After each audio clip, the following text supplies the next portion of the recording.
உணவு தேவையில்லை, தன்னிறைவு. அரசாங்கம் விவசாயிகளுடன் ஒப்பந்தம் செய்து அவர்களின் விவசாய நிலங்களில் அரசாங்கமே விவசாயம் செய்யும். இதனால் அரசாங்கமே உணவு தானியங்கள், காய்கறிகள் மற்றும் பழங்களை பெருமளவில் உற்பத்தி செய்து சாகுபடி செய்யும். இதன் மூலம் தமிழ்நாட்டின் உணவு தேவையில் தன்னிறைவு உறுதி செய்யப்படும். ஆடு, மாடு, கோழி, பட்டுப்பூச்சி போன்ற விலங்குகளை பராமரித்து வளர்த்தல் அரசாங்க மேற்பார்வையில் நடைபெறும். அதன் மூலம் பால், இறைச்சி, முட்டை மற்றும் பட்டு போன்றவற்றின் உற்பத்தி அதிகரிக்கப்படும். நிலமும் வளமும் சார்ந்த தொழிற்சாலைகள். அந்தந்த ஊரில் உருவாக்கப்படும் காய்கறிகள், பழங்கள், இறைச்சி, முட்டை, பால் போன்றவற்றிலிருந்து உணவுப் பொருட்களை தயாரிக்கும் தொழிற்சாலைகளை அரசாங்கம் உருவாக்கும். இத்தகைய நிலமும் வளமும் சார்ந்த தொழிற்சாலைகள் மூலம் பல்வேறு உணவுப் பொருட்களின் உற்பத்தி அதிகரிக்கும்.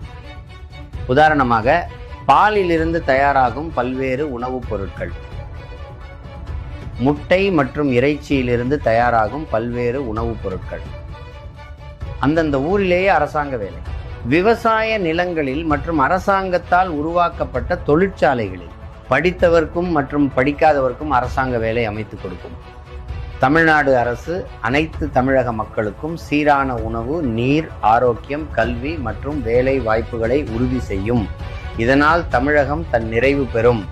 மேலும் தமிழ்நாட்டு மக்களின் உண்மையான திறன்களை முழுமையாக பயன்படுத்தி பல்வேறு பொருட்களை மிகுதியாக உற்பத்தி செய்து ஏற்றுமதி செய்யும்.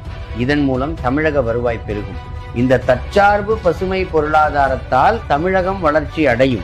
நான் இப்பொழுது கூறியது ஒரு திட்டத்தின் சுருக்கம் மட்டுமே. இதற்கான முழுமையான செயல்படுத்தும்படிகள் ஏற்கனவே எங்கள் நாம் தமிழர் செயல்பாட்டு ஆட்சி வரைவு புத்தகத்தில் ஆவணமாக தயாராக உள்ளது. அடுத்த கட்டமாக ஒவ்வொரு படியையும் சம்பந்தப்பட்ட துறை அதிகாரிகளுடன் விரிவான ஆலோசனை மற்றும் கூட்டம் நடத்தப்படும். அதன் பின்னர் செயல்படுத்தும் பணிகள் உடனடியாக தொடங்கப்படும்.